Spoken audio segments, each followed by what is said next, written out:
장모님 수술비 800? 야, 박지영. 죽어가는 노인네한테 돈 낭비 작작해. 그 돈이면 우리 민준이 학원비가 몇 달치인데 제정신이야? 산 사람은 살아야지. 제 친정엄마 목숨값은 아깝다며 소리치던 남편, 정작 지네 엄마 칠순 크루즈 여행비 1,500만 원은 군말 없이 결제하더군요. 제 집에서 무전 취식하며 호의호식하던 인간들이 선을 넘어도 한참 넘었습니다. 그래, 산 사람은 살아야지. 근데 이 집, 내 집인 거 잊었어? 방금 팔았으니까 너랑 내 엄마 오늘 당장 짐 싸서 나가. 갈 곳 잃고 길바닥에서 대성통곡하게 만든 제 통쾌한 복수극, 지금 시작합니다. 안녕하세요. 오늘 제 이야기는 청취자 여러분들에게 너무나 답답하게 들리실 수도 있습니다. 그러나 끝까지 듣고 응원해 주시면 좋겠습니다. 그럼 시작하겠습니다. 아침 6시, 어둠이 채 가시지 않은 방 안에서 가장 먼저 들리는 건 남편의 고르지 못한 콧구리 소리뿐이죠. 저는 조심스럽게 침대를 빠져나와 주방으로 향합니다. 남편과 이제 초등학교 6학년이 된 우리 아들 민준이의 아침밥을 차려야 하기 때문입니다. 치익 소리를 내며 밥솥이 김을 뿜어내는 동안 저는 부지런히 밑반찬을 꺼내고 국을 끓입니다. 동시에 민준이와 남편의 도시락 2개를 싸기 시작하죠. 식비라도 아껴보겠다고 시작한 일인데 어느덧 제 아침 일과 중 가장 큰 비중을 차지하게 되었습니다.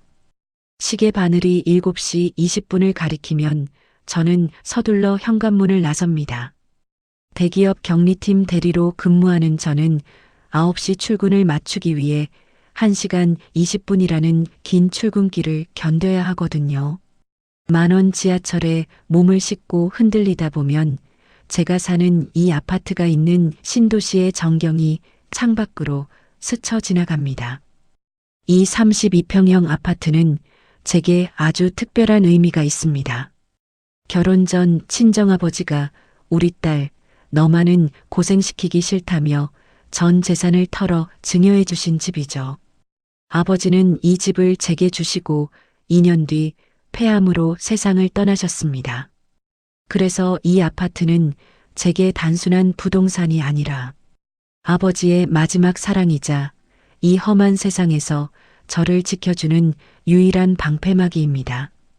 하지만 제 남편은 이 집의 소중함을 잘 모르는 것 같습니다. 남편은 중견 건설사에서 현장 관리직으로 일하며 세후 약 380만 원 정도를 벌어옵니다. 평범한 직장인 치고는 적지 않은 돈이지만 우리 집으로 들어오는 그 돈의 행방은 참으로 묘했습니다. 매달 남편의 통장에서는 정확히 200만 원이라는 거금이 시어머니 계좌로 자동이체되고 있었거든요. 결혼 전부터 효도를 하겠다며 보내던 생활비라는데 결혼 후 가정을 꾸린 지금까지도 단 한 번의 끊김이 없었습니다. 결혼 초 저는 이 문제로 남편과 크게 다툰 적이 있습니다. 여보, 우리 이제 아이도 생기고 돈 들어갈 때도 많은데 어머니 생활비 200만 원은 너무 과하지 않아? 조금만 줄이면 안 될까? 제가 조심스럽게 말을 꺼내자 남편은 숟가락을 탁 놓으며 눈을 부라렸습니다. 당신 사람이 왜 그렇게 계산적이야? 우리 아버지 일찍 돌아가시고 어머니 혼자 몸 부서져라 이래서 나 키우신 거 몰라? 내가 번 돈으로 내 엄마 모시겠다는데 그 200만 원이 그렇게 아까워? 아니, 아깝다는 게 아니라 우리 형편도 생각을 해야 하니까 그렇지. 형편? 우리 집 대출도 없고 당신 대기업 다니면서 월급 꼬박꼬박 나오잖아. 그런데 뭐가 부족해서 우리 엄마한테 보내는 돈까지 간섭이야? 사람 참 차갑네. 그날 이후로 저는 입을 다물어 버렸습니다. 남편은 자기 자존심이라도 세우는 약 매달 딱 100만 원만 생활비로 내놓았습니다. 남은 80만 원은 본인 용돈과 자동차 유지비로 홀랑 써버리더군요. 결국 이 집을 지탱하는 건 오롯이 제 몫이 되었습니다. 제 월급 320만 원에 남편이 주는 100만 원을 더해 총 420만 원으로 우리 세 식구의 한 달이 굴러갑니다. 관리비 25만 원에 아들 학원비 120만 원, 거기에 세 식구 식비 80만 원과 각종 보험료 45만 원을 내고 나면 교통비와 통신비, 잡비를 빼고 남는 건 고작 100만 원 남짓입니다. 저는 이 100만 원을 지난 12년 동안 이를 악물고 모았습니다. 남편이 시어머니에게 돈을 퍼붓는 동안 저는 제 이름으로 된 비상금 통장을 남몰래 키워왔죠. 그 통장 잔고가 이제 약 1억 2천만 원이 되었습니다. 제가 새벽같이 일어나 10,000원 지하철을 견디고 점심시간에 편의점 김밥으로 때우며 버틴 이유가 바로 이 통장 하나에 들어 있습니다. 무슨 일이 생기면 내가 살아남을 돈. 이 돈의 존재를 남편에게는 단 한 번도 말하지 않았습니다. 말하는 순간 그 돈마저 시댁의 어디론가 흘러갈 것이 뻔했으니까요. 매주 일요일 오후 2시가 되면 어김없이 제 신경을 긁는 소리가 들려옵니다. 바로 시어머니에게서 걸려오는 전화벨 소리죠. 남편은 항상 스피커폰으로 전화를 받으며 자신이 얼마나 효자인지 제 앞에서 증명하려 듭니다. 준호야, 나다. 이번 달에 보일러가 갑자기 고장났지 뭐냐. 수리비가 좀 나온다는데 네가 보태줄 수 있겠니? 네, 엄마. 걱정 마세요. 당연히 제가 해드려야죠. 얼마든지요. 남편은 호기롭게 대답하고는 고개를 돌려 저를 쳐다봅니다. 여보, 들었지? 엄마네 보일러 고쳐야 한대. 비상금이나 생활비 남은 거에서 한 50만 원만 줘봐. 저는 기가 차서 대답도 나오지 않습니다. 당신이 어머니한테 매달 보내는 200만 원은 어디 가고 자꾸 나한테 돈을 달래? 나도 지금 민준이 교재비 내고 나면 남는 거 없어. 제 말이 끝나기도 전에 남편의 가스라이팅이 시작됩니다. 참나, 당신 진짜 너무하다. 엄마가 평생 고생만 하신 분인데 그 보일러 수리비도 못 드려? 사람이 왜 이렇게 정이 없고 차가워? 우리 엄마가 당신한테 남이야? 이런 패턴은 지난 12년 동안 수백 번도 넘게 반복되었습니다. 시어머니의 요청이 있으면 남편은 저를 압박하고 결국은 제 지갑이 열려야 상황이 종료되곤 했죠. 보일러 수리비부터 시작해서 김치냉장고, 안마의자, 심지어는 시어머니가 다니는 절의 시주비와 친구들과의 계모임 회비까지 제 손을 거쳐갔습니다. 제가 대략 계산해봐도 결혼 후 시어머니에게 흘러들어간 돈만 5천만 원이 훌쩍 넘습니다. 가끔 늦은 밤 홀로 거실에 앉아 있으면 허탈한 웃음이 나옵니다. 나는 이 결혼 생활에서 무엇일까요? 사랑받는 아내일까요? 아니면 돈이 필요할 때만 찾는 ATM일까요? 12년 동안 아등바등 모은 돈 중에서 단 한 푼도 저 자신을 위해 써본 적이 없습니다. 아버지가 남겨주신 이 집 한 채가 저를 이 비참한 자리에서 버티게 하고 있습니다. 아니, 사실은 이 집이 저를 붙잡고 있는 게 아니라 아직은 가정을 지켜야 한다는 미련이 저를 억지로 붙들어 매고 있는 것이겠죠. 저는 1년에 딱 한 번 아무도 없는 시간에 인터넷 등기소를 방문합니다. 그리고 제 아파트의 등기부등본을 열람해 보죠. 소유자 박지영 화면 속에 이 짧은 한 문장을 확인할 때마다 저는 막혔던 숨이 탁 트이는 기분을 느낍니다. 결혼할 때 시어머니는 부부면 공동 명의가 당연한 거 아니냐며 은근히 압박을 주셨습니다. 하지만 살아생전 저희 아버지는 제 손을 꼭 잡고 신당부하셨죠. 지영아, 절대 명예 건드리지 마라. 세상일 어찌 될지 모르는 거다. 이 집은 내 마지막 보루다. 알겠지? 저는 아버지의 유언과도 같은 그 말씀을 철저히 지켰습니다. 남편은 아직도 이 집이 공동명의라고 굳게 믿고 있습니다. 결혼 초기에 제가 명예 정리 다 했어라고 애매하게 말한 것을 자기 마음대로 해석한 덕분이죠. 저는 굳이 그 오해를 바로잡아 주지 않았습니다. 남편의 길을 살려주려는 배려이기도 했지만 제 직감은 끊임없이 경고하고 있었거든요. 이 비밀이 언젠가 저를 지켜줄 가장 날카로운 무기가 될 것이라고 말입니다. 오늘도 저는 거울 앞에 서서 흐트러진 옷매무새를 다듬으며 다짐합니다. 참아야 할 이유가 있는 한 나는 오늘도 묵묵히 이 자리를 지키겠노라고 말이죠. 하지만 가슴속 깊은 곳에서는 차갑고 무거운 무언가가 조금씩 고개를 들고 있었습니다. 벚꽃이 흩날리던 4월의 어느 수요일 오후였습니다.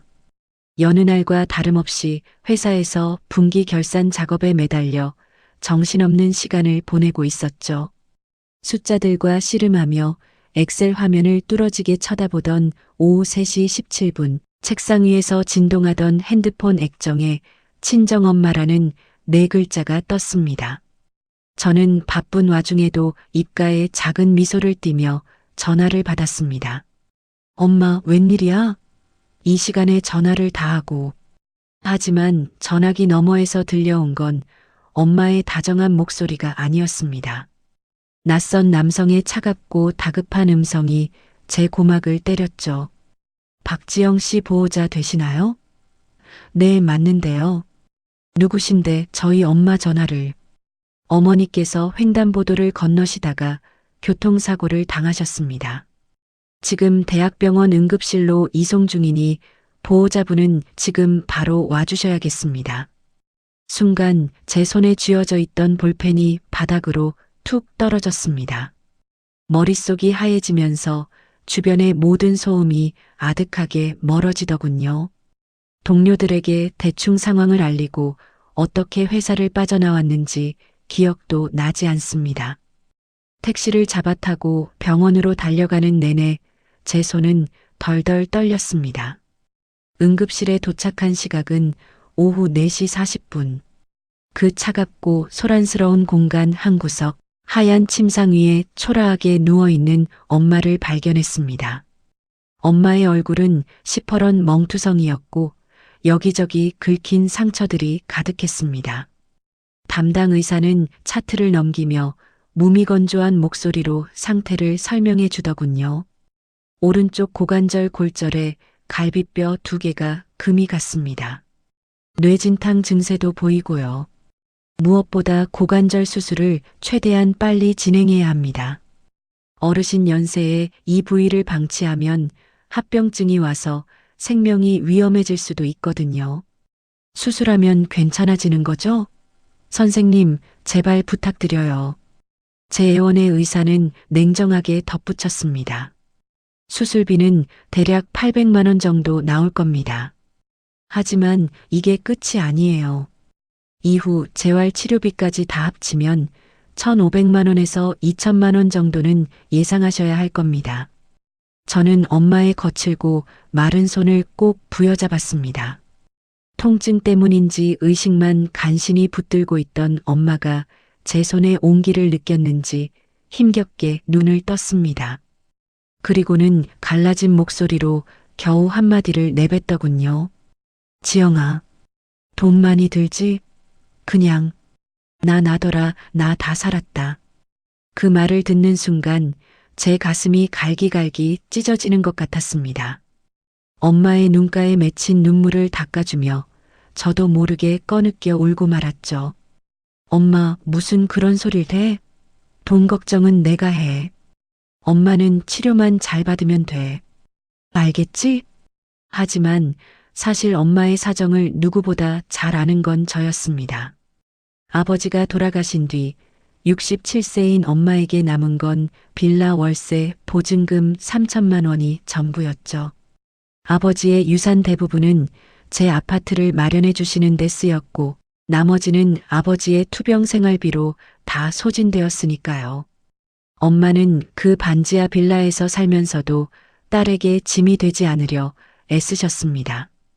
국민연금 62만 원에 마트에서 파트타임으로 일하며 버는 45만 원을 보태 겨우 생계를 이어가셨죠. 한 달 수입 107만 원으로 월세와 공과금을 내고 나면 약값 대기에도 벅차 저축은 꿈도 꿀 수 없는 처지였습니다. 이번 사고로 그나마 하던 마트 일도 할 수 없게 되었으니 엄마의 절망은 오죽했을까요? 저는 떨리는 마음을 진정시키며 병원 복도로 나와 남편에게 전화를 걸었습니다. 최대한 감정을 억누르고 차분하게 상황을 전했죠. 여보, 엄마가 교통사고가 나셨어. 고관절 수술을 당장 해야 한다는데 수술비가 800만 원 정도 든대. 우리 비상금에서 좀 빼서 쓸 수 있을까? 나중에 보험금 나오면 어느 정도는 채워 넣을 수 있을 거야. 잠시 정적이 흐른 뒤 전화기 너머로 들려온 남편의 목소리는 서늘했습니다. 뭐, 800만 원? 당신 지금 우리 집 사정이 그렇게 넉넉한 줄 알아? 민준이 여름 캠프비에 학원비도 만만치 않고 이번 달 내 차 보험료 나가는 건 잊었어? 장모님은 평소에 보험 하나 안 들어두시고 뭐 하셨대? 보험은 있는데 한도가 낮아서 수술비 전액은 안 돼. 일단 수술부터 해야 사람이 살 거 아냐. 제발 부탁할게. 아니, 그래도 800만 원이 애 이름이야? 좀 더 알아보고 다른 방법 좀 찾아봐. 정 안 되면 당신 사촌 형제들이랑 좀 나눠서 부담하든가. 남편은 제가 외동딸이라는 걸 뻔히 알면서도 그런 말을 내뱉었습니다. 가슴속에서 뜨거운 불덩이가 치밀어 올랐지만 지금 당장 엄마 수술이 급했기에 저는 아무 말도 할 수 없었습니다. 남편은 저와의 전화를 끊자마자 시어머니에게 전화를 걸었더군요. 나중에 알게 된 사실이지만 남편은 시어머니에게 고자질하듯 상황을 전했습니다. 엄마, 장모님이 사고 나셨대요. 지영이가 800만 원을 당장 내놓으라는데 어떡하죠? 시어머니의 대답은 가차 없었습니다. 뭐라고? 800만 원? 미쳤다. 정말 미쳤어. 그게 밑빠진 독에 물 붓기지 뭐냐. 사돈 연세에 그 큰 수술해봤자 예전처럼 걷지도 못할 텐데 돈만 날리는 거야. 재활까지 들어가면 집안 기둥뿌리 뽑힌다. 준호, 너 단호하게 말해. 우리 형편에 그런 돈 절대 없다고. 남편은 그 말이 무슨 성경 말씀이라도 되는 양 고개를 끄덕였을 겁니다. 그에게는 아내의 어머니보다 자기 어머니의 잔인한 훈수가 훨씬 중요했으니까요. 전화기 너머로 들려온 남편의 거절을 뒤로하고 저는 병원 복도 의자에 풀썩 주저앉았습니다. 남편에게 기대를 걸지 말아야 한다는 걸 머리로는 알면서도 그래도 12년을 함께 산 사람이라면 이런 순간에는 손을 잡아줄 줄 알았습니다. 그 기대가 산산조각 날 때의 통증은 엄마의 골절된 뼈보다 더 깊게 제 가슴을 찔렀습니다. 저는 떨리는 손으로 제 휴대전화 뱅킹 앱을 열었습니다. 12년간 남편 몰래 모아온 제 비상금 통장. 1억 2,300만 원이라는 숫자가 화면에 떴습니다. 이 돈이면 엄마를 충분히 살릴 수 있습니다. 하지만 이 돈이 어떤 돈입니까? 동료들이 예쁜 옷 사입고 맛집 찾아다닐 때 저는 10,000원짜리 티셔츠 한 장 사지 않고 점심값을 아껴가며 12년을 새벽잠 줄여가며 모은 피 같은 돈입니다. 남편의 무시를 견디며 나중에 무슨 일이 생기면 나를 지켜줄 돈이라며 제 영혼을 깎아 만든 마지막 보루였죠. 이 돈을 쓰면 제 미래의 안전장치가 사라진다는 생각에 두려움이 엄습했습니다. 하지만 병실 안에서 고통에 신음하는 엄마의 모습을 떠올리니 더 이상 망설일 이유가 없었습니다. 두 손으로 얼굴을 감싸고 한참을 소리 없이 울던 저는 결심했습니다. 그날 밤 저는 응급실 간이 침대에서 진통제 덕분에 겨우 잠든 엄마의 곁을 지켰습니다. 엄마의 주름지고 거친 손을 내려다보았습니다. 이 손이 저를 먹여 키웠고 아빠 없는 빈자리를 채우려 시장 바닥에서 떨며 생선을 만지던 손이었습니다. 저는 떨리는 손가락으로 800만 원을 병원 계좌로 이체했습니다. 남편에게는 알리지 않았습니다. 말해봤자 돌아올 건 비난과 싸움뿐이라는 걸 너무나 잘 알았으니까요. 수술은 이틀 뒤 금요일 오전으로 잡혔습니다. 잠든 엄마의 이마를 짚으며 저는 속으로 수천 번을 되뇌었습니다. 엄마, 걱정 마. 내가 어떻게든 엄마 살릴게. 내가 반드시 엄마 다시 걷게 해줄게. 그렇게 제 12년의 인내심은 조금씩 다른 방향으로 나를 갈기 시작하고 있었습니다. 비참함은 어느새 차가운 결의로 바뀌어 가고 있었죠. 어두운 병원 복도에는 기계가 돌아가는 소음만이 제 심장 소리처럼 울려 퍼지고 있었습니다. 엄마의 고관절 수술은 다행히 성공적으로 끝났습니다. 하지만 의사는 냉정한 표정으로 덧붙였죠. 수술은 잘 됐지만 어르신 연세의 재활이 더 관건입니다. 최소 3개월은 집중 재활이 필요하고 보행 보조기 없이 스스로 걷기까지는 6개월 이상 걸릴 수도 있어요. 재활병원 입원비와 치료비를 알아보니 한 달에 250만 원이라는 거금이 필요했습니다. 제가 가입해둔 실손보험으로 일부는 충당할 수 있겠지만 나머지는 고스란히 제 비상금에서 나가야 할 판이었죠. 그때부터 제 지옥 같은 일상이 시작되었습니다. 매일 새벽에 일어나 가족들 뒷바라지를 하고 1시간 20분을 달려 출근했습니다. 회사에서는 밀린 업무를 해치우느라 점심조차 거르기 일쑤였고요. 퇴근하자마자 곧장 병원으로 달려가 엄마의 대소변을 받아내고 굳어가는 다리를 주물러 드리며 엄마를 돌봤습니다. 밤늦게 집에 돌아오면 아들 민준이의 숙제를 봐주고 기다리고 있는 남편의 저녁상까지 차려내야 했습니다. 제 잠시간은 하루 4시간이 전부였지만 엄마를 다시 걷게 하겠다는 일념 하나로 버티고 또 버텼습니다. 그러던 어느 날 저녁이었습니다. 싱크대 앞에 서서 산더미처럼 쌓인 설거지를 하고 있는데 소파에 길게 누워 TV를 보던 남편이 툭 말을 던지더군요. 야, 박지영. 너 요즘 너무 무리하는 거 아냐? 걱정해주는 척 건네는 말이었지만 그 뒤에 붙은 말은 제 가슴을 후벼 팠습니다. 장모님 병원 다니는 것도 좋지만 지금 집안 꼴이 이게 뭐냐?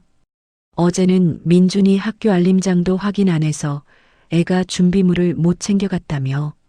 그리고 당신이 그렇게 병원에 산다고 해서 장모님 연세에 그 다리가 예전처럼 완전히 낫기나 하겠어? 적당히 좀 해, 적당히. 사람이 왜 그렇게 앞뒤 계산이 안 돼? 저는 대꾸할 가치도 느끼지 못해 설거지통에 물만 세게 틀었습니다. 말대꾸해봐야 제 입만 아프고 에너지만 낭비라는 걸 지난 12년의 세월이 뼈저리게 가르쳐 주었으니까요. 하지만 남편은 제 침묵을 동의로 받아들인 건지 더 뻔뻔하게 TV 볼륨을 높이며 낄낄거렸습니다. 수술한 지 2주쯤 지났을까요? 토요일 오후에 시어머니가 예고도 없이 저희 집을 찾아왔습니다. 저는 쉬지도 못하고 어머니를 위해 제철 나물을 무치고 정성껏 점심상을 차렸죠. 식사를 하던 시어머니가 젓가락질을 멈추더니 저를 빤히 쳐다봤습니다. 지영아, 내가 너 생각해서 한마디 하마. 네 엄마 병원비 때문에 지금 집안 재정이 흔들리면 안 되잖니. 나이 든 사람 병원비라는 게 그게 다 밑빠진 독에 물 붓기야. 솔직히 말해서 내 엄마 그 연세에 재활한다고 설쳐봐야 무슨 의미가 있겠니? 차라리 저렴한 요양원 알아봐서 모시는 게 훨씬 현실적이지 않겠어? 참았던 울분이 목구멍까지 차올랐습니다.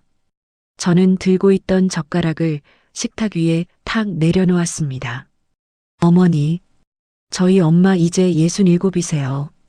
수술도 잘 됐고 의사 선생님도 재활만 잘하면 충분히 다시 걸을 수 있다고 하셨어요.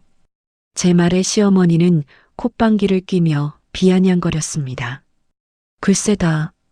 내가 세상을 너보다 훨씬 더 오래 살았으니까 하는 말인데 돈이라는 건 있을 때 아껴야 하는 법이야. 특히나 이 집, 지금 대출 이자도 꼬박꼬박 나가는 마당에 어디 쓸 데가 없어서 사돈 병원비로 그렇게 수백만 원씩 퍼붓니? 기가 막혔습니다. 이 집은 아버지가 전액 현금으로 증여해 주신 집이라 대출이 단 1원도 없거든요. 시어머니는 저희 집 등기부등본 한 번 떼보지 않았으면서도 남편이 하는 거짓말만 믿고 저를 몰아세우고 있었습니다. 그로부터 정확히 3주가 지난 날이었습니다. 회사 일을 마치고 녹초가 되어 집에 돌아왔는데 거실 테이블 위에 화려한 색감의 팸플릿 하나가 놓여 있더군요. 지중해 14박 초호화 크루즈 여행 남편은 어느 때보다 환한 얼굴로 저를 반겼습니다. 여보 왔어? 이거 좀 봐. 다음 달이 우리 엄마 칠순이잖아. 내가 이번에 효도 한번 크게 하려고 크루즈 여행 예약했어. 엄마가 평생 바다 구경 한번 제대로 못 하셨는데 이번에 소원풀이 좀 해드리려고. 눈앞이 핑 돌고 시야가 좁아지는 기분이 들었습니다. 저는 떨리는 목소리로 물었죠. 이거 얼마짜리인데? 남편은 아무렇지도 않게 대답했습니다. 발코니 스위트룸으로 해서 딱 1,500만 원. 좀 비싸긴 한데 엄마 평생에 딱 한 번 있는 칠순이잖아. 자식된 도리로 이 정도는 해드려야지 않겠어? 1,500만 원이라니요. 제 엄마 수술비 800만 원을 두고 민준이 학원비 몇 달 치라며 돈 낭비라고 소리를 지르던 남자의 입에서 나온 숫자라고는 믿기지 않았습니다. 저는 감정을 억누르며 차분하게 되물었습니다. 그 돈 대체 어디서 나오는 거야? 어디서 나오긴. 내가 그동안 틈틈이 따로 모아둔 거 있어. 따로 모아둔 돈? 매달 시어머니한테 200만 원씩 자동이체로 보내면서 무슨 돈이 따로 있어서 1,500만 원을 한꺼번에 결제해? 남편은 당황한 듯 눈동자를 굴리더니 얼버무렸습니다. 그게 엄마가 예전에 내가 보낸 돈 중에서 조금씩 모아두셨나 봐. 그걸 이번에 보태주셔서 결제한 거야. 그 말을 듣는 순간 제 인내심의 끈이 툭 끊어지고 말았습니다. 그러니까 결국 내 월급으로 이 집 생활비 다 대고 당신이 시어머니한테 보낸 우리 집 돈을 시어머니가 적금처럼 모았다가 당신한테 다시 줬다는 거 아니야? 결국 우리 집 생활비에서 빠져나간 돈인데 그게 어떻게 당신이 따로 모은 돈이야? 남편은 갑자기 얼굴이 벌겋게 달아오르며 소리를 질렀습니다. 야, 당신 왜 자꾸 돈 계산을 그따위로 해? 아들이 고생하신 엄마한테 효도 좀 하겠다는데 그게 그렇게 잘못이야? 사람이 왜 이렇게 베베꼬였어? 효도? 당신한테 효도는 내 엄마만 해당되는 거야? 내 엄마 목숨 달린 수술비 800만 원은 낭비라고 온갖 구박을 다 하더니 내 엄마 유람선 타는 1,500만 원은 효도라고. 우리의 말다툼이 최고조에 달했을 때 마치 짠 듯이 거실에 놓인 남편의 핸드폰이 울렸습니다. 시어머니였습니다. 남편은 보란 듯이 스피커폰으로 전화를 받았죠. 준호야, 크루즈 예약은 확실히 된 거지? 나 방금 백화점 가서 크루즈에서 입을 원피스 3벌이랑 선글라스 샀다. 아, 그리고 준호야. 배 안에서 입을 명품 숄도 하나 봐둔 게 있는데 한 30만 원만 더 보내줄 수 있겠니? 그것만 있으면 정말 완벽할 것 같아서 그래.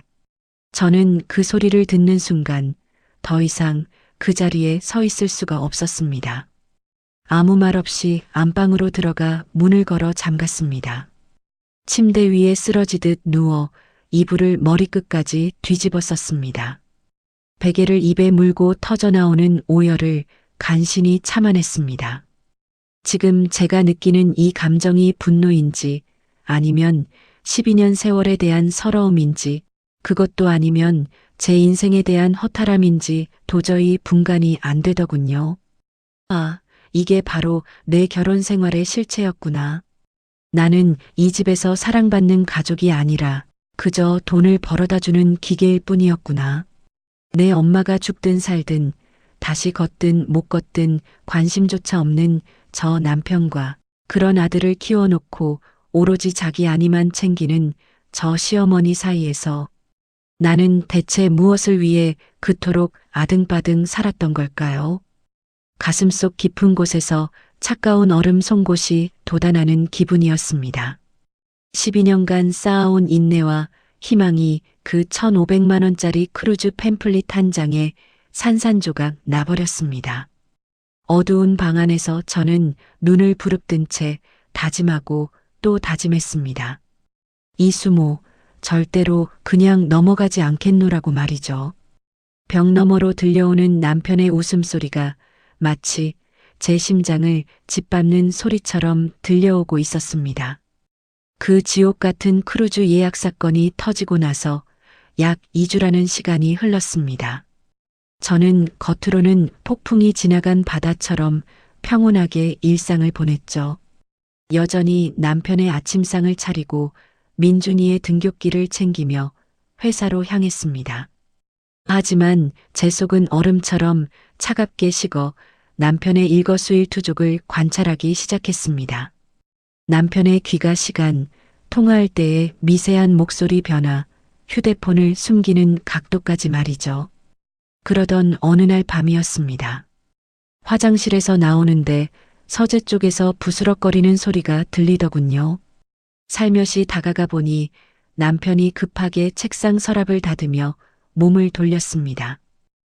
여보, 안 자고 왜 나왔어? 남편의 목소리가 미세하게 떨리고 있었습니다. 물 마시러 나왔다가 소리가 들려서 당신 이 늦은 시간에 서재에서 뭐해? 아니야. 회사 서류에 사인할 게 있는데 볼펜이 안 보여서 찾고 있었어. 어서 들어가서 자. 남편은 어색한 웃음을 지으며 제 어깨를 밀어 안방으로 들여보냈습니다. 저는 아무 말 없이 침대에 누웠지만 그날 밤 단 한숨도 자지 못했습니다. 남편의 수상한 행동은 분명 무언가 큰일을 꾸미고 있다는 신호였으니까요. 다음 날 아침 남편이 출근하자마자 저는 서재로 달려갔습니다. 남편이 그토록 급하게 닫았던 그 서랍을 하나하나 뒤지기 시작했죠. 서류 뭉치 깊숙한 곳에서 낡은 수첩 하나를 발견했습니다. 그건 남편이 지난 12년 동안 저 몰래 기록해온 비밀 가계부였습니다. 페이지를 넘길 때마다 제 손은 분노로 부르르 떨렸습니다. 매달 시어머니에게 보내는 200만 원은 기본이었더군요. 그 외에도 시어머니 생신이라고 300만 원, 보일러 고장났다며 100만 원, 사찰 시주비라며 50만 원. 비정기적으로 흘러들어간 돈만 합쳐도 지난 12년 동안 무려 4,800만 원이었습니다. 그 돈은 우리 가족이 더 좋은 음식을 먹고 민준이가 더 넓은 세상을 경험할 수 있었던 돈입니다. 하지만 정작 소름 끼치는 기록은 수첩의 맨 마지막 페이지에 적혀 있었습니다. KB국민은행 집 담보대출 상담. 아파트 시세 7억 기준, LTV 50% 적용 시 3억 5천만 원 대출 가능. 용도 엄마 크루즈 잔금, 엄마 전세 자금 여유분. 심장이 바닥으로 뚝 떨어지는 기분이었습니다. 이 남자는 지금 제 아버지가 남겨주신 이 집을 담보로 돈을 빌리려 하고 있었습니다. 자기 엄마의 호화 여행과 전셋집 마련을 위해서 말이죠. 순간 머릿속이 빠르게 돌아갔습니다. 남편이 왜 아직 대출을 실행하지 못했을까요? 답은 명확했습니다. 남편은 이 집이 당연히 공동명의라고 믿고 은행에 갔을 겁니다. 하지만 은행원은 등기부등본을 확인하고 차갑게 말했겠죠. 소유자가 아내분 단독으로 되어 있으시네요. 남편분 단독으로는 대출이 불가능합니다. 아내분의 동의서와 인감증명서가 반드시 필요합니다.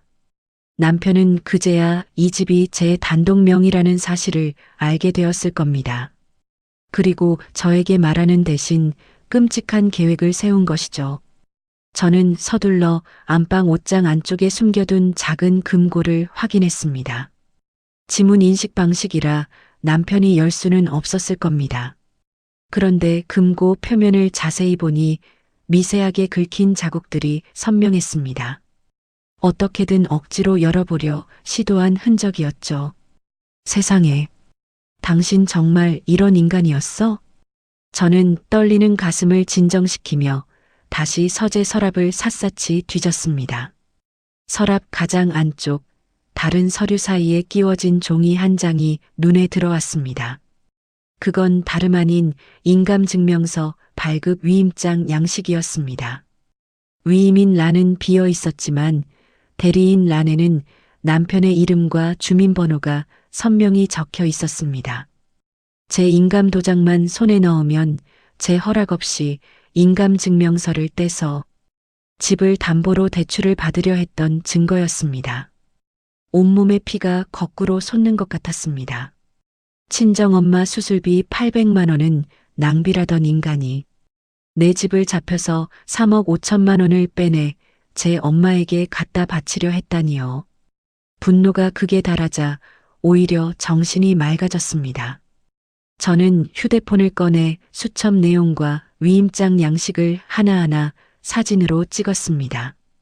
그리고 모든 물건을 남편이 눈치채지 못하게 원래 자리에 되돌려 놓았죠. 12년 동안 쌓인 미련과 서러움이 단 한 점의 눈물도 없이 차가운 결심으로 변했습니다. 저는 떨리는 손으로 연락처를 뒤져 한 사람의 이름을 찾았습니다. 회사 법무팀에서 실력 좋기로 소문난 이혼 전문 변호사였습니다. 변호사님, 상담 예약 가능할까요? 이혼 관련 건입니다. 문자를 전송하고 나니 비로소 숨이 쉬어지는 것 같았습니다.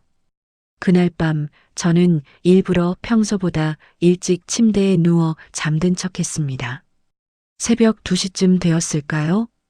옆자리에 누워있던 남편이 아주 조심스럽게 몸을 일으키는 기척이 느껴졌습니다. 저는 숨소리조차 죽인 채 남편의 움직임을 느꼈습니다. 남편은 살금살금 옷장 앞으로 다가갔습니다. 어둠 속에서 무언가를 만지작거리는 소리, 그리고 금고를 열려고 시도하는 미세한 소음이 들려왔습니다. 1분, 2분. 남편은 한참을 금고 앞에서 서성이다가 깊은 한숨을 내쉬며 다시 침대로 돌아왔습니다. 어둠 속에서 눈을 뜬 제 눈에는 차가운 서리가 맺혔습니다. 저 남자는 지금 제 인생을, 제 아버지의 마지막 유산을 도둑질하려 하고 있습니다. 아내의 엄마가 사느냐 죽느냐 하는 문제에는 눈 하나 깜짝 안 하던 인간이 자기 엄마의 욕심을 채우려 제 등에 칼을 꽂으려 합니다. 고마워, 당신. 저는 마음속으로 나지막이 은졸였습니다. 당신이 그 추악한 손을 뻗어준 덕분에 내가 이 지옥 같은 결혼 생활을 끝낼 용기를 얻었으니까. 당신이 내게 준 그 모욕과 배신, 이제 내가 하나도 빠짐없이 돌려줄게. 창밖으로 차가운 새벽달이 떠오르고 있었습니다. 제 12년의 인내는 오늘 이 새벽으로 끝이 났습니다. 이제 제가 준비한 전쟁이 시작될 차례였습니다. 내일 아침이면 저는 민준이의 손을 잡고 더 이상 뒤를 돌아보지 않는 길을 걸어갈 것입니다.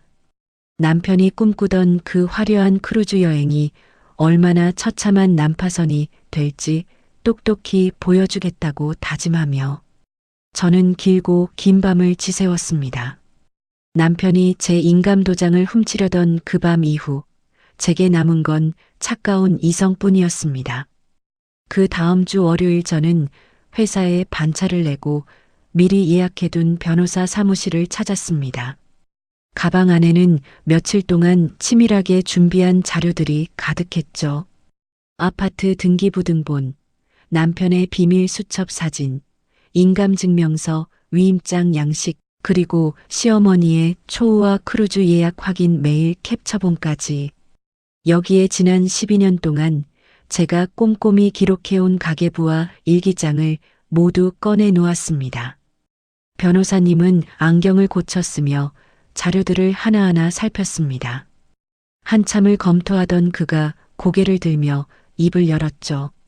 박지영 씨, 우선 가장 걱정하시던 이 아파트 말입니다. 이건 혼인 전 친정아버지로부터 증여받은 특유 재산에 해당합니다. 그래서 이혼 시 재산 분할 대상이 아니에요. 법적으로 완전히 지영 씨의 것입니다. 그 말을 듣는 순간 가슴을 짓누르던 바위 덩어리가 조금은 가벼워지는 기분이었습니다. 남편분이 공동명의라고 착각하고 계신다고 하셨죠? 그건 법적으로 전혀 관계없는 오해일 뿐입니다. 오히려 인감도장을 훔치려 시도하고 위임장에 본인 이름을 기재한 건 사문서 위조 미수 및 절도 미수로 볼 수 있는 아주 중요한 증거가 됩니다. 변호사님은 확신에 찬 목소리로 덧붙였습니다. 배우자의 경제적 기만과 신뢰 파괴는 충분한 이혼 사유가 됩니다. 양육권 또한 지영 씨가 주 양육자였고 경제적으로 안정적이니 아주 유리합니다. 원만하게 끝내려면 협의 이혼이 빠르겠지만 남편 측에서 거부한다면 재판으로 가야 합니다. 상담을 이어가던 중 저는 마음속으로 굳게 먹은 결심을 내비쳤습니다. 바로 이 아파트를 파는 것이었죠. 아버지가 물려주신 소중한 집이지만 지금 당장 엄마의 재활비와 향후 생활비를 확보하는 게 급선무였습니다. 무엇보다 이 집을 처분하지 않으면 이혼 후에도 남편과 시어머니가 끈질기게 찾아와 저를 괴롭힐 게 뻔했거든요.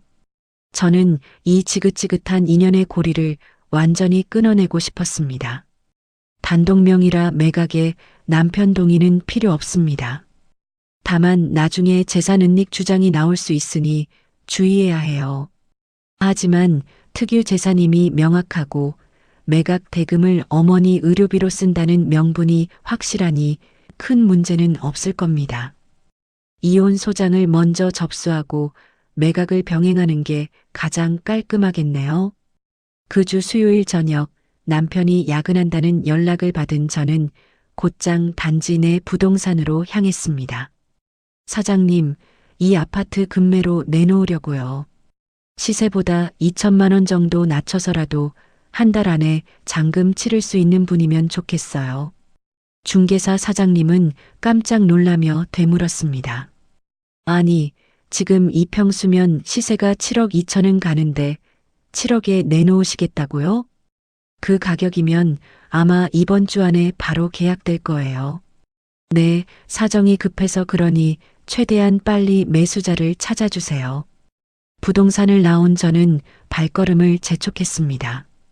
엄마가 퇴원 후 지낼 곳도 알아봐야 했으니까요. 엄마의 반지하 빌라는 계단이 너무 많아 고관절 수술을 한 환자가 살기엔 최악이었습니다. 저는 엄마가 재활치료를 받는 병원 근처를 뒤져 엘리베이터가 있는 깨끗한 소형 아파트를 찾아냈습니다. 24평형 전세 매물이었죠. 저와 민준이 그리고 엄마까지 세 식구가 새 출발을 하기에 딱 좋은 따뜻한 집이었습니다. 금요일 밤 민준이가 잠들기 전 저는 조심스럽게 아이의 곁에 앉았습니다. 12살인 우리 아들은 제 눈치만 봐도 무언가 심상치 않다는 걸 아는 눈치였죠. 민준아, 엄마가 물어볼 게 있어. 외할머니 지금 많이 편찮으시잖아. 엄마가 할머니 가까이에서 돌봐드리고 싶어서 그런데 우리 조만간 이사를 가야 할 수도 있어. 학교도 옮겨야 할 텐데 민준이는 어떻게 생각해? 민준이는 잠시 고민하는 듯 하더니 의젓하게 제 손을 잡았습니다. 엄마, 나 친구들이랑 헤어지는 건 좀 슬프지만 외할머니가 더 중요해. 할머니 빨리 나으셨으면 좋겠어. 나는 괜찮으니까 엄마 걱정하지 마. 아이를 꼭 껴안은 제 눈에서 기어이 눈물이 한 방울 떨어졌습니다. 이 어린 것이 제 엄마의 고통을 이미 다 알고 있었다는 생각에 가슴이 아려왔죠. 하지만 슬퍼할 시간도 아까웠습니다. 저는 이 아이를 위해서라도 이 전쟁에서 반드시 이겨야 했습니다. 주말 내내 저는 남편 몰래 증거들을 정리했습니다.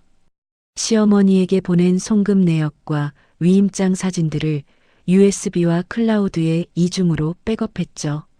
변호사님에게 보낼 파일들을 정리하다가 결혼 생활 12년 동안 썼던 제 일기장을 다시 펼쳤습니다. 며느리 주제에 어디 친정 타령이냐. 아들 돈 아까운 줄 모르는 독한 년.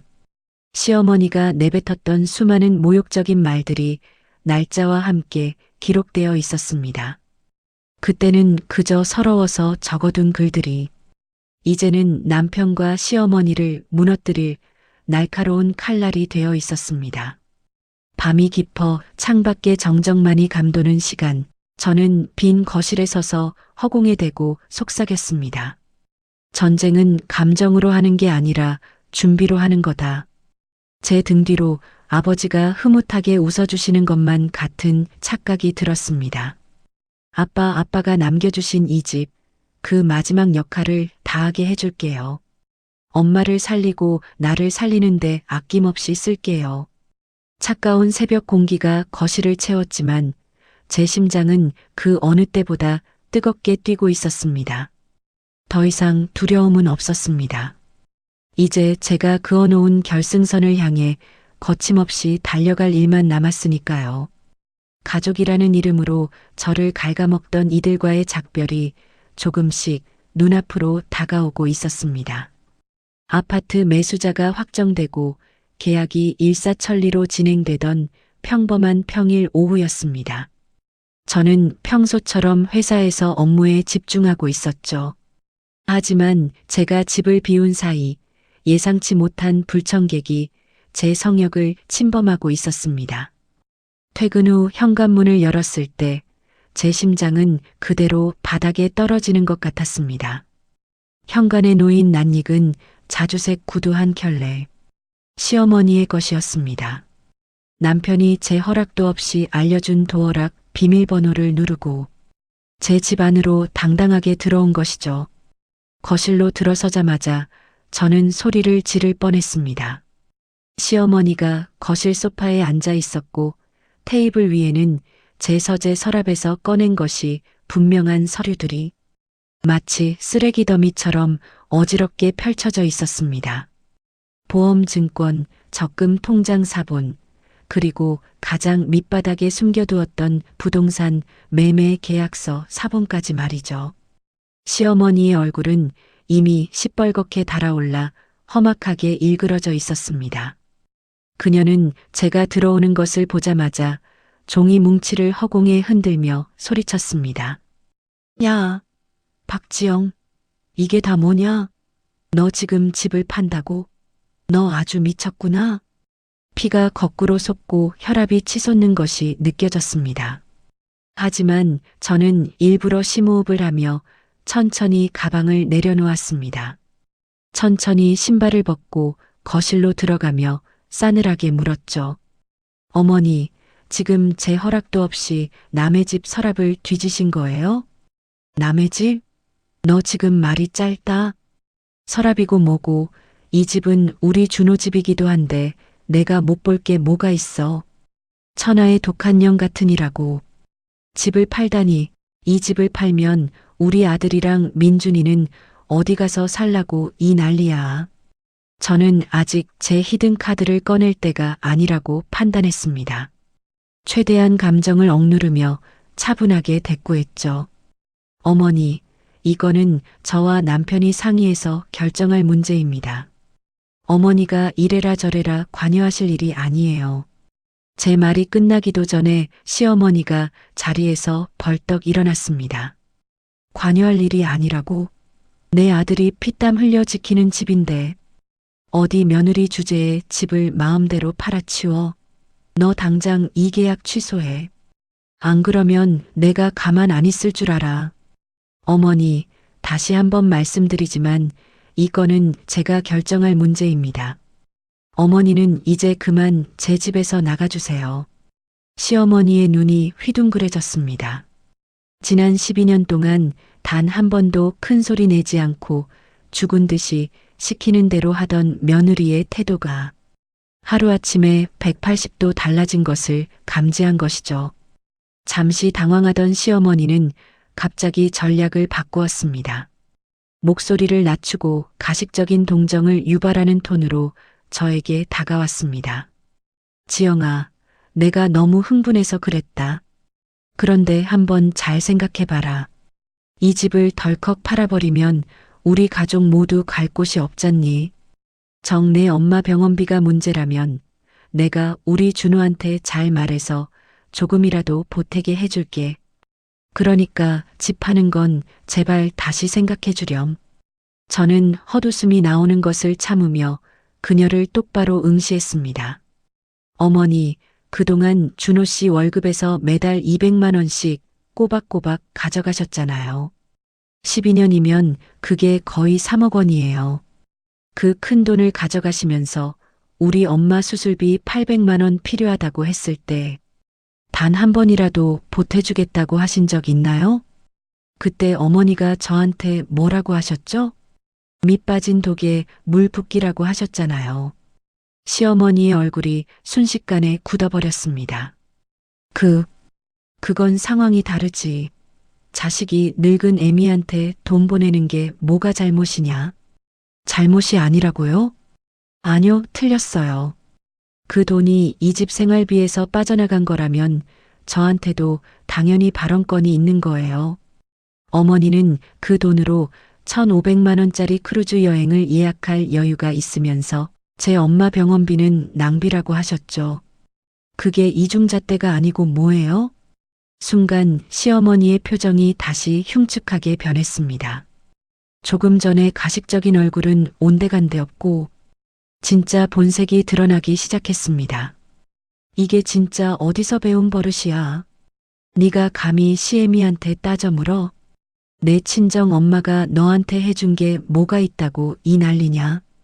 이 집도 결국 내 아들이 열심히 벌어서 대출 갚으며 일군 거 아니야?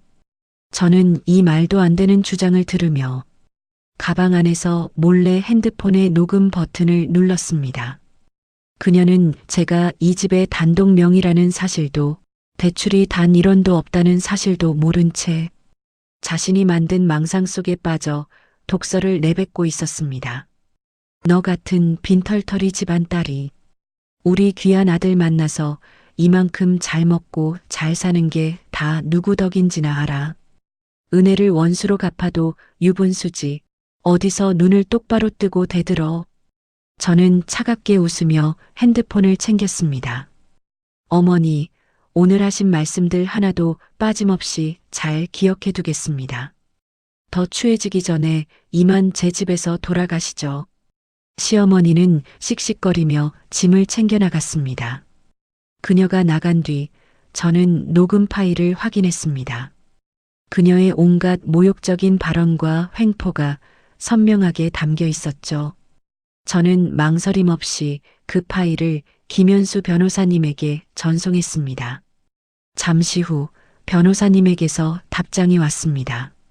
시어머니의 부당한 간섭과 모욕 발언, 증거로 아주 잘 확보되었습니다.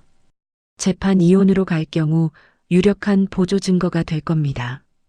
그날 밤 예상대로 폭풍이 몰아치기 시작했습니다. 시어머니는 집으로 돌아가자마자 남편에게 전화를 걸어 온갖 거짓말을 보태 상황을 고자질했겠죠. 퇴근한 남편이 현관문을 쾅 닫으며 들어왔습니다. 얼굴은 분노로 시뻘겋게 달아올라 있었죠. 야, 박지영, 이게 다 사실이야? 네가 감히 우리 엄마한테 대들고 집까지 팔겠다고 설쳤다며? 저는 식탁에 앉아 아들 민준이의 수학 문제집을 봐주고 있었습니다. 천천히 고개를 들어 남편을 바라보았죠. 민준아, 방에 들어가서 숙제마저 하고 있어.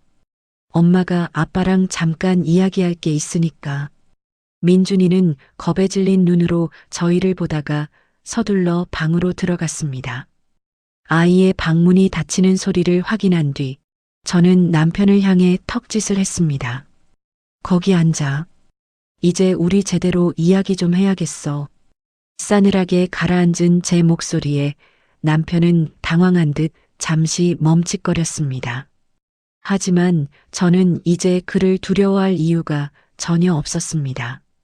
모든 준비는 끝났고 이제 그가 쌓아온 모래성이 무너질 일만 남았으니까요. 저는 차가운 눈빛으로 남편의 눈을 정면으로 응시했습니다.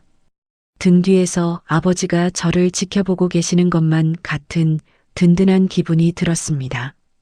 폭풍전야 같은 정적이 감도는 식탁 위로 저는 준비해온 두툼한 서류 봉투 하나를 차갑게 내려놓았습니다. 씩씩거리며 맞은편에 앉은 남편은 여전히 기세등등한 표정이었죠. 저는 아무 말 없이 봉투에서 첫 번째 서류를 꺼내 남편의 코앞에 밀어 넣었습니다. 이거 봐. 아파트 등기부등본이야. 여기 소유자 보이지? 박지영 석자만 적혀 있어. 이 집은 처음부터 끝까지 내 단독명이야. 당신이 그렇게 노래를 부르던 공동명예, 그런 건 애초에 없었어. 서류를 확인한 남편의 얼굴에서 순식간에 핏기가 가셨습니다. 입술을 파르르 떨며 저를 멍하니 쳐다보더군요. 뭐? 당신 결혼 초에 분명히 명예 정리 다 했다고 했잖아. 그게 어떻게 내 단독명이야? 정리했다고 했지. 공동명의로 바꿨다고 한 적은 없어. 당신이 보고 싶은 대로 보고 믿고 싶은 대로 믿은 거지. 나는 굳이 바로잡지 않았을 뿐이야. 왜냐하면 그때부터 이미 내 직감이 말해주고 있었거든. 언젠가 당신이 내 뒤통수를 칠지도 모른다는 걸 말이야. 저는 남편의 대답을 기다리지 않고 두 번째 서류를 꺼냈습니다. 남편이 서재 서랍 깊숙이 숨겨두었던 수첩을 촬영해 출력한 사진들이었죠.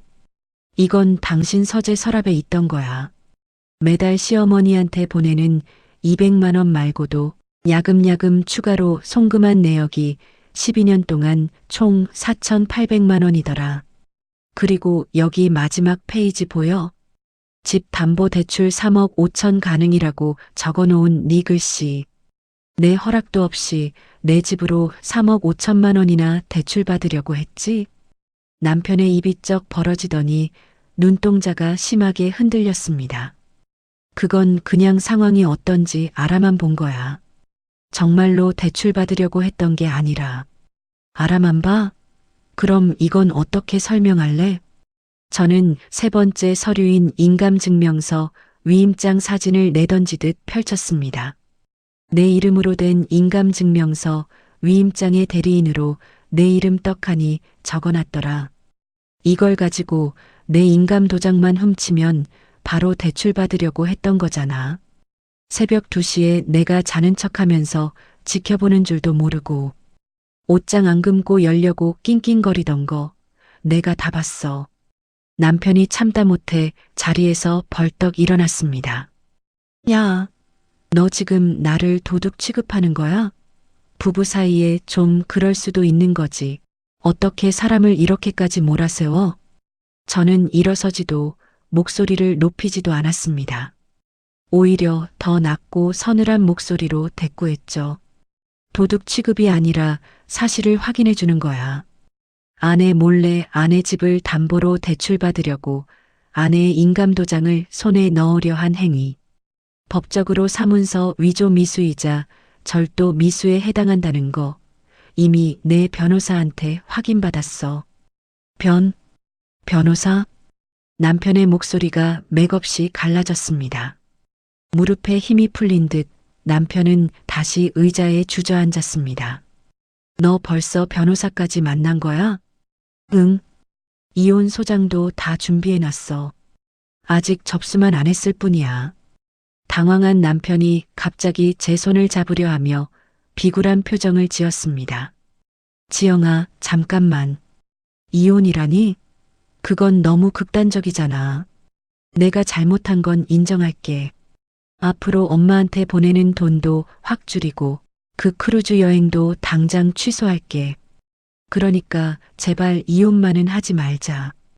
그 말을 듣는 순간 지난 12년 동안 제 가슴에 쌓여있던 울분이 터져 나오기 시작했습니다. 목소리는 떨리지 않았지만 한마디 한마디가 칼날처럼 날카롭게 남편의 심장을 찔렀습니다. 줄인다고? 12년 동안 네가 한 번이라도 줄인 적이 있어? 내 엄마가 보일러 고장났다고 하면 50만 원, 관절이 아프다면 100만 원, 동창회 체면 차려야 한다면 200만 원. 나한테는 단 한 번도 미안하다, 고맙다는 말 한마디 없었으면서 내 엄마가 교통사고로 뼈가 바스러졌을 때 네가 나한테 한 말 기억해? 산 사람은 살아야지라고 했지? 그 산 사람은 내 엄마만 해당하는 거야? 나는 이 집에서 12년 동안 돈 벌어다 주는 기계에 불과했어. 아침밥 차리고 빨래하고 아이 키우고 야근하면서 내 엄마한테 돈 갖다 바치는 기계에. 그런데 정작 내 엄마가 사경을 헤맬 때 나한테 돌아온 건 적당히 해라는 그 잔인한 말 한마디뿐이었어. 저는 마지막 쐐기를 받기 위해 결정적인 한마디를 던졌습니다. 그리고 당신, 그 1,500만 원짜리 크루즈. 내 엄마 수술비 800만 원은 민준이 학원비 몇 달치라며 돈 아깝다고 했지? 내 논리대로라면 1,500만 원은 민준이 학원비 15개월치야. 내 엄마 효도는 15개월치 가치가 있고 내 엄마 목숨은 고작 몇 달치 가치도 안 된다는 거잖아. 그게 사람으로서 할 소리야? 남편은 아무 대꾸도 하지 못한 채 고개를 떨구었습니다. 저는 마지막 서류인 이혼 협의서 초안을 꺼내 식탁 위에 올렸습니다. 여기 조건 다 적어놨어. 이 아파트는 내 특유 재산이라 재산분할 대상 아니라는 거 명심해. 민준이 양육권은 당연히 내가 가져가고 양육비는 법원 기준대로 매달 꼬박꼬박 보내. 순순히 합의하면 형사 고소나 위자료 청구는 생각해 보겠지만 토를 단다면 국물도 없을 줄 알아. 남편의 어깨가 힘없이 처졌습니다. 대신 조건이 하나 더 있어. 오늘부터 딱 2주 줄게. 그 안에 이 집에서 내 짐 다 빼서 나가. 이미 아파트 매수자랑 계약 끝냈고 잔금일 다가오고 있으니까. 뭐? 집을 벌써 팔았다고? 내 집 파는데 내 허락 같은 건 필요 없거든. 이왕 헤어지는 거 추하게 굴지 말고 깨끗하게 끝내자. 당신한테 아직 인간으로서 최소한의 자존심이라도 남아있다면 말이야. 저는 차가운 눈빛으로 남편을 뒤로하고 자리에서 일어났습니다. 방으로 들어가는 제 등 뒤로 남편의 거친 숨소리만이 허망하게 들려오고 있었습니다. 드디어 시작된 이 전쟁의 첫 번째 승전보가 제 심장 속에서 요동치고 있었습니다. 제가 내민 이혼 협의서를 손에 든 남편은 마치 세상이 무너진 것 같은 넋이 나간 표정이었습니다.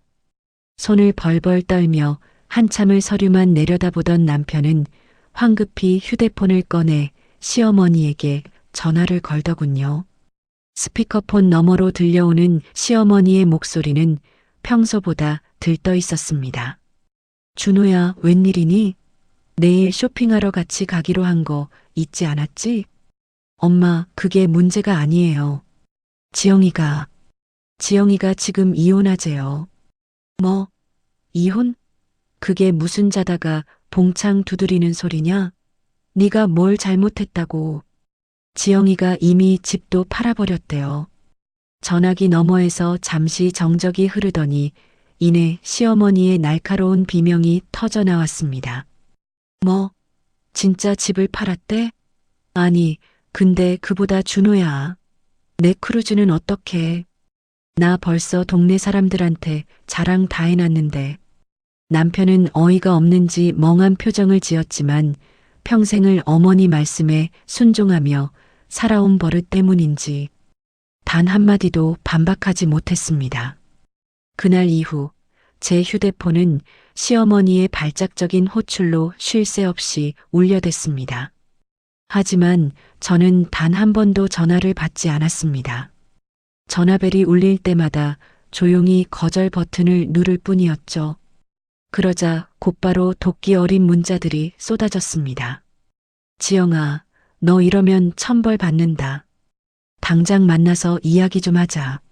저는 그 문자들 역시 가볍게 무시했습니다.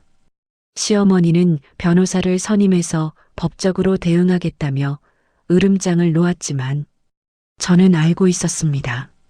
그들에게는 변호사를 고용할 단돈 몇백만 원조차 없다는 사실을요. 남편은 매달 월급의 절반 이상을 시어머니에게 송금해 왔으니 통장 잔고가 바닥인 건 당연했습니다. 그렇다면 시어머니의 돈은 다 어디로 갔을까요? 아들에게 받은 그 엄청난 돈들은 이미 화려한 옷과 보석, 잦은 계모임과 여행비로 흔적도 없이 사라졌습니다. 결국 그들은 호기롭게 예약했던 크루즈 여행을 취소하기 위해 여행사를 찾아갔습니다. 하지만 출발을 고작 2주 앞둔 시점이었죠. 여행사의 환불 규정은 냉정했습니다. 위약금이 무려 40%나 발생한다는 소식에 시어머니는 여행사 바닥에 주저앉아 통곡을 했다더군요. 1,500만 원 중 600만 원이 위약금으로 공중분해되었고 남편의 손에 쥐어진 돈은 고작 900만 원 뿐이었습니다.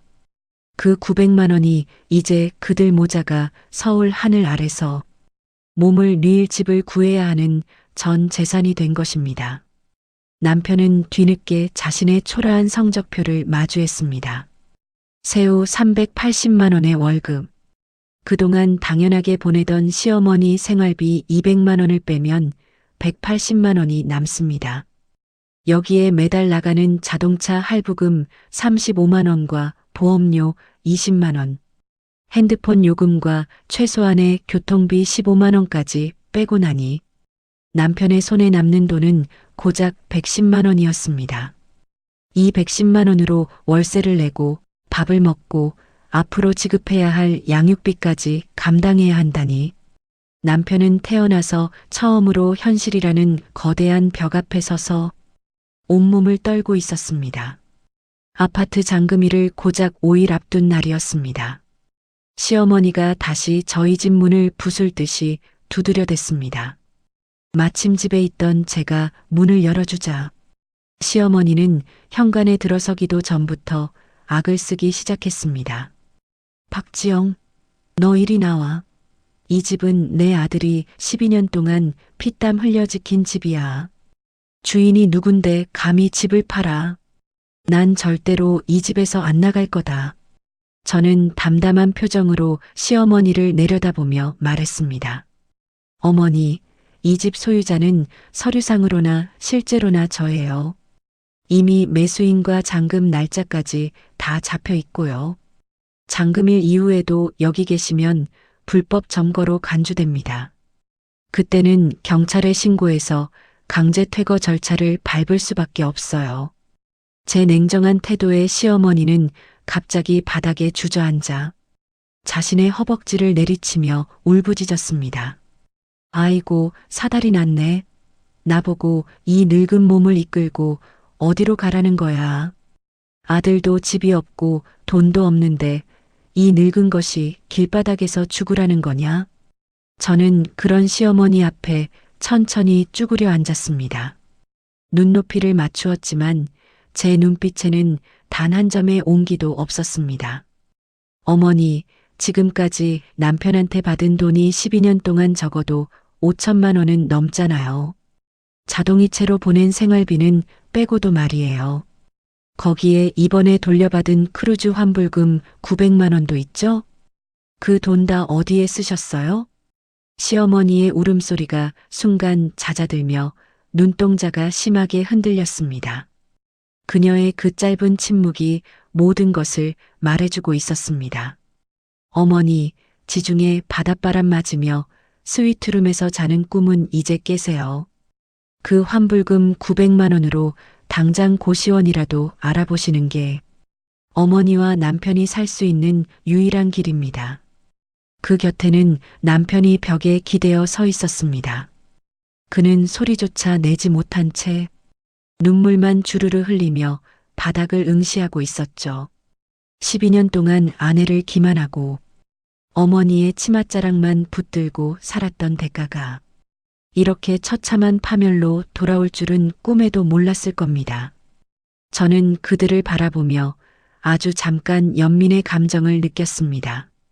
하지만 이내 고개를 저어 그 마음을 털어버렸습니다. 여기서 제가 마음을 약하게 먹는다면 지난 12년의 지옥이 다시 반복될 것임을 너무나 잘 알았으니까요. 저는 방으로 들어가 짐 가방의 지퍼를 굳게 잠갔습니다. 거실에서 들려오는 시어머니의 곡소리가 마치 축하 연주처럼 경쾌하게 들리는 착각마저 들었습니다. 이제 정말 끝이 보이고 있었습니다. 제 인생에서 가장 어두웠던 터널의 끝이 말이죠. 5월의 마지막 주 목요일, 창밖은 아직 푸르스름한 새벽빛이 감돌고 있었습니다. 저는 평소와 다름없이 새벽 5시에 눈을 떴습니다. 하지만 오늘 아침은 지난 12년과는 전혀 달랐습니다. 매일 아침 남편을 위해 차리던 국과 밥, 정성스레 담아내던 밑반찬들은 이제 제 일과에서 사라졌습니다. 저는 조용히 주방으로 가 민준이가 먹을 간단한 아침과 아이가 좋아하는 반찬으로 채운 도시락만을 준비했습니다. 식탁 한쪽에는 어제 미리 챙겨둔 민준이의 가방이 놓여 있었죠. 민준아, 일어나야지. 오늘 할머니 댁 근처로 이사 가는 날인 거 알지? 아직 잠이 덜 깬 아이를 깨워 아침을 먹이고 서둘러 학교에 보냈습니다. 현관문을 나서는 아이의 뒷모습을 보며 저는 짧게 기도했습니다. 이제 다시는 이 아이가 부모의 싸움 소리에 가슴 졸이는 일은 없게 하겠노라고 말이죠. 집안은 이미 발 디딜 틈 없이 이삿짐 박스로 가득했습니다. 사실 제 짐과 민준이의 짐은 지난주에 틈틈이 새로 계약한 전셋집으로 옮겨두었습니다. 지금 이 거실에 덩그러니 남겨진 박스들은 모두 남편의 옷가지와 물건들 뿐이었죠. 오전 10시 저는 단지 내 부동산 중개업소로 향했습니다. 매수인과 마주 앉아 마지막 서류를 확인하고 도장을 찍는 손이 미세하게 떨렸습니다. 잠시 후 제 핸드폰으로 입금 알림음이 울렸습니다. 매매 대금 7억 원. 취득세와 중개 수수료를 제외한 거액이 제 통장에 꽂히는 순간이었습니다. 저는 그 자리에서 바로 돈을 나누기 시작했습니다. 가장 먼저 친정 엄마의 남은 재활비와 향후 생활비로 5천만 원을 떼어두었습니다.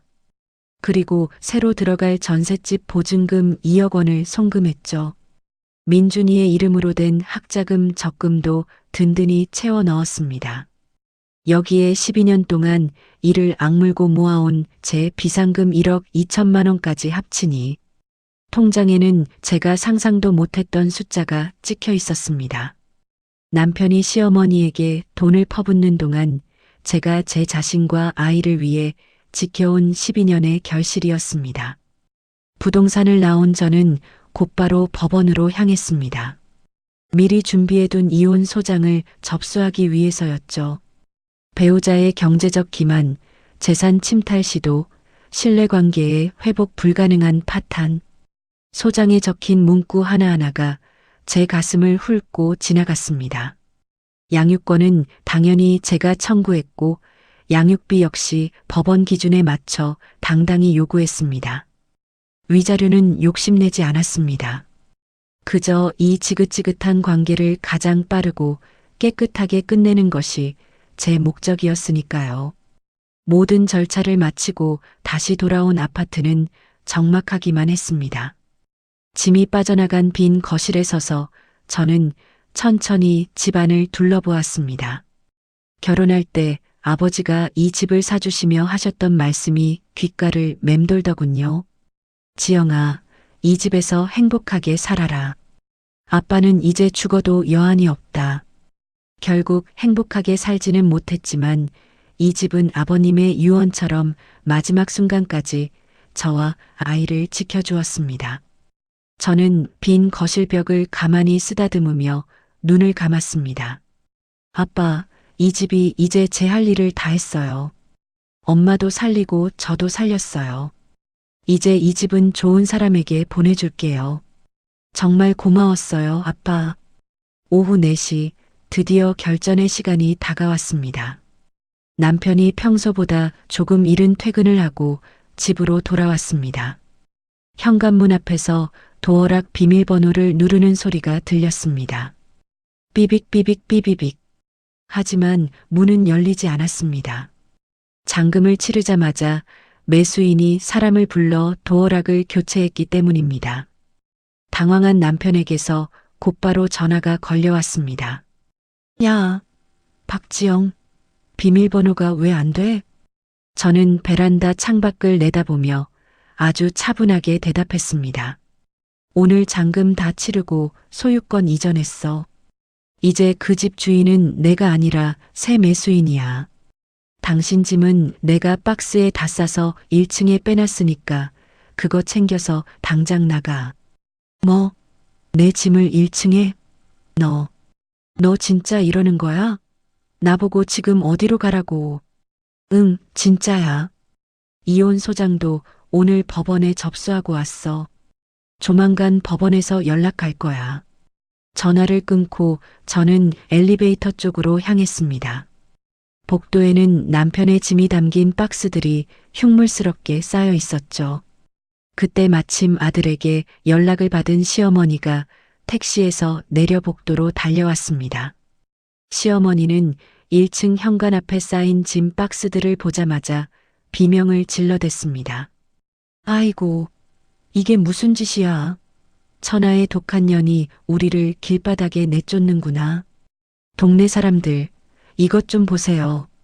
며느리가 시어미를 길거리에 버려요. 남편과 시어머니는 아파트 복도 바닥에 주저앉아 대성통곡을 하기 시작했습니다. 12년 동안 제 노동과 제 희생으로 굴러가던 그들의 안락한 세계가 한순간에 무너져 내린 것이죠. 소란스러운 소리에 이웃 주민들이 하나둘 문을 열고 내다보았습니다. 남편은 창피한 줄은 아는지 얼굴을 들지 못했고 시어머니는 아들의 팔을 붙잡고 어떡하냐는 말만 반복하며 울었습니다. 저는 그들을 뒤로 한 채 차갑게 돌아섰습니다. 미리 불러둔 택시에 몸을 실었습니다. 목적지는 엄마가 있는 재활병원이었습니다. 택시 안에서 창밖을 보는데 핸드폰이 다시 울렸습니다. 남편이었습니다. 저는 마지막이라는 생각으로 전화를 받았습니다. 지영아, 내가 정말 잘못했어. 나 한 번만 용서해주면 안 될까? 민준이를 봐서라도 응? 한 번만 기회를 줘. 남편의 울먹이는 목소리에도 제 마음은 미동조차 하지 않았습니다. 준호 씨, 12년 동안 내가 당신한테 기회 안 준 것 같아? 내가 밤마다 혼자 올 때, 엄마 수술비 때문에 잠 못 들 때, 새벽에 남몰래 아르바이트 나갈 때, 당신은 TV 보면서 적당히 해라고만 했잖아. 기회는 당신 스스로가 날려버린 거야. 내가 안 준 게 아니라. 지금 당신 손에 든 크루즈 환불금 900만 원 있지? 그걸로 고시원이라도 알아봐. 그게 지금 당신이 어머니한테 할 수 있는 가장 현실적인 효도니까. 저는 말을 마치고 단호하게 통화 종료 버튼을 눌렀습니다. 남편의 번호를 수신 차단 목록에 올렸습니다. 이제 제 앞에는 더 이상 남편도 시어머니도 없었습니다. 오로지 저와 제 아이 그리고 제가 지켜야 할 엄마만이 있을 뿐이었죠. 택시는 노을이 지는 도로를 달려 병원으로 향했습니다. 가슴속을 짓누르던 무거운 족쇄가 풀린 기분이었습니다. 비로소 저는 저만의 진짜 자유를 사고 있었습니다. 오늘은 제 인생에서 가장 완벽한 날이었습니다. 택시에서 내려 재활병원 복도를 걷는 제 발걸음이 어느 때보다 가볍습니다. 병실 문을 열고 들어가니 물리치료를 막 마친 엄마가 침상에 기대어 쉬고 계시더군요. 수술한 지 어느덧 한 달 반. 이제 엄마는 보행기를 잡고 복도를 조금씩 걸을 수 있을 만큼 회복하셨습니다. 저를 발견한 엄마의 얼굴에 환한 꽃이 피어납니다. 지영아, 왔어? 피곤할 텐데 매일 뭘 이렇게 오니? 저는 엄마 옆에 가만히 앉아 그 마른 손을 꼭 잡았습니다.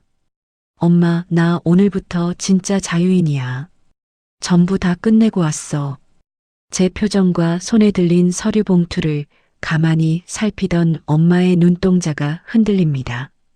무언가를 직감하신 듯 엄마가 떨리는 목소리로 물으셨죠. 이혼 정말 한 거야? 저는 말없이 고개를 끄덕였습니다. 그 순간 엄마의 눈에 왈칵 눈물이 고여 뺨을 타고 흘러내립니다. 아이고, 나 때문에 네가 결국 이혼까지 했구나. 내가 그냥 죽었어야 했는데 미안해서 어떡하니, 지영아. 엄마, 무슨 소리를 하는 거야? 엄마 때문이 아니야. 엄마 사고는 계기였을 뿐이지. 이건 지난 12년 동안 차곡차곡 쌓여온 문제였어. 엄마 사고가 아니었어도 그 남자와는 언젠가 이렇게 됐을 거야. 저는 엄마의 손등을 제 얼굴에 대고 그동안 참아 하지 못했던 말들을 쏟아냈습니다. 엄마, 내가 정말 미안해. 나 시댁 눈치 보느라 엄마 제대로 챙겨주지도 못했잖아. 그 반지하 빌라에서 겨울마다 곰팡이 때문에 엄마 기침소리 끊이지 않는 거 알면서도 모른 척해서 미안해. 아빠 돌아가시고 엄마 혼자 그 외로운 세월 버티게 한 거. 나 정말 가슴에 대못처럼 박혀 있었어. 엄마는 다른 손을 들어 제 머리를 가만히 쓰다듬어 주셨습니다. 바보 같은 녀석, 네가 매달 보내준 그 30만 원이 엄마한테 얼마나 큰 돈이었는데. 네가 그 집에서 얼마나 힘들게 버티는지 엄마가 왜 몰랐겠니? 다 알면서도 내 결혼 생활 흔들릴까봐 나도 그냥 모른 척하고 있었던 거지. 병실 안에서 저희 모녀는 서로를 끌어안고 한참을 울었습니다. 12년이라는 긴 세월 동안 각자의 자리에서 꾹꾹 눌러 담고 삼켜야만 했던 그 마음들이 서로의 어깨 위로 뜨겁게 쏟아져 내렸습니다. 일주일 뒤 드디어 엄마가 퇴원을 하셨습니다. 저는 엄마를 모시고 우리가 함께 살 새로운 보금자리로 향했습니다. 엘리베이터가 있는 깨끗한 24평 아파트. 방 3개의 햇볕이 아주 잘 드는 남양집이죠. 미리 와 있던 민준이가 현관문이 열리자마자 버선발로 달려나와 외할머니를 맞이합니다. 할머니, 조심하세요. 제가 보행기 잡아드릴게요. 민준이는 제법 의젓하게 할머니를 안내하며 집안 곳곳을 구경시켜드렸습니다. 할머니, 여기가 제 방이고요. 할머니 방은 여기 제일 큰 방이에요. 여기가 해가 제일 잘 들고 따뜻하대요. 엄마는 거실 창밖으로 쏟아지는 봄 햇살을 멍하니 바라보셨습니다. 지영아, 여기가 정말 우리 집이야? 반지하도 아니고. 이렇게 밝은 곳에서 우리가 살아도 되는 거니? 응, 엄마. 우리 집이야. 아무 눈치 안 보고 엄마랑 나랑 민준이랑 우리끼리 행복하게 살 집. 그로부터 3개월 뒤 길고 긴 이혼 절차가 마침내 마무리되었습니다. 남편은 끝내 재판까지 가지 못하고 제 협의 이혼 조건에 도장을 찍었습니다. 제가 확보한 인감도장 절취 시도 증거와 시어머니의 모욕 발언이 담긴 녹음 파일 앞에서 그는 더 이상 버틸 카드가 없었으니까요. 양육권은 당연히 제가 가져왔고 남편은 매달 양육비 80만 원을 지급하기로 약속했습니다. 들리는 소문에 의하면 남편은 회사 근처 보증금도 없는 월 45만 원짜리 고시원에서 지내고 있다고 하더군요. 시어머니에게 보내던 200만 원도 100만 원으로 줄였다고 합니다. 평생 어머니 말이라면 죽는 신용까지 하던 남편이 처음으로 엄마 돈 줄여야 살 수 있어요 라고 소리를 질렀다더군요. 시어머니는 현재 노인복지관을 통해 신청한 영구 임대 아파트를 기다리며 작은 원룸에서 생활하고 있습니다. 그녀가 꿈꾸던 지중해의 푸른 바다 대신 좁은 원룸 창문 너머로 보이는 삭막한 회색 빌딩 숲이 이제 그녀가 마주할 평생의 풍경이 된 셈이죠. 민준이는 전학 간 새 학교에 놀라울 정도로 빠르게 적응했습니다. 학교에서 돌아오면 외할머니가 따뜻한 간식을 차려놓고 자신을 기다려준다는 사실에 아이는 큰 안정감을 느낍니다. 엄마는 이제 보행기 없이도 집안일을 거두실 정도로 건강해지셨습니다. 손주의 간식을 준비하고 저녁이면 제가 돌아오길 기다리며 국을 끓이는 것이 엄마의 새로운 활력이 되었습니다. 민준이는 한 달에 2번 아빠를 만납니다. 남편은 고시원에서 아들을 데리러 와 놀이공원이나 영화관을 데려가며 나름대로 아빠 노릇을 하려 애씁니다. 저는 그 만남을 굳이 막지 않습니다. 저에게는 용서할 수 없는 남편이었을지 몰라도 아이에게는 단 하나뿐인 아빠니까요. 저의 일상도 많이 변했습니다. 여전히 대기업 대리로 바쁘게 일하지만 이제 더 이상 새벽 4시간만 자는 쪽잠 생활은 하지 않습니다. 엄마가 살림을 조금씩 도와주시고 민준이도 자기 방 청소 정도는 스스로 하는 기특한 아들이 되었거든요. 퇴근 후에는 엄마와 함께 동네 공원을 산책합니다. 엄마의 회복 속도에 맞춰 천천히 걷는 그 시간이 제게는 세상 그 어떤 여행보다 소중합니다. 우리는 대단한 이야기를 나누지 않습니다. 오늘 저녁 반찬은 뭐가 좋을지, 새로 오신 민준이 선생님 인상이 참 좋더라는 이야기, 그리고 단지 앞 벚꽃이 이제 곧 터질 것 같다는 그런 평범한 이야기들 뿐이죠. 어느덧 벚꽃이 눈부시게 피어오르기 시작한 저녁이었습니다. 저는 베란다 창가에 서서 분홍빛으로 물든 거리의 풍경을 내려다보았습니다. 거실에서는 엄마가 민준이의 수학 숙제를 봐주며 도란도란 이야기를 나누는 소리가 들려옵니다. 할머니, 이건 이렇게 푸는 거예요. 아이고, 우리 민준이 똑똑하기도 하지. 두 사람의 웃음소리를 들으며 저는 나지막이 은졸였습니다. 지난 12년 동안 나는 오로지 남의 가족만을 위해 살았습니다. 남편의 효도를 대신해주고 시어머니의 허영심을 채워주며 제 자신은 정작 껍데기만 남은 채 썩어가고 있었죠. 그 세월 동안 잃어버린 것이 참 많지만 지금 제 뒤에서 들려오는 이 웃음소리만큼은 절대로 놓치지 않았습니다. 아니, 이제야 비로소 제자리를 찾은 기분입니다. 아빠, 보고 계시죠?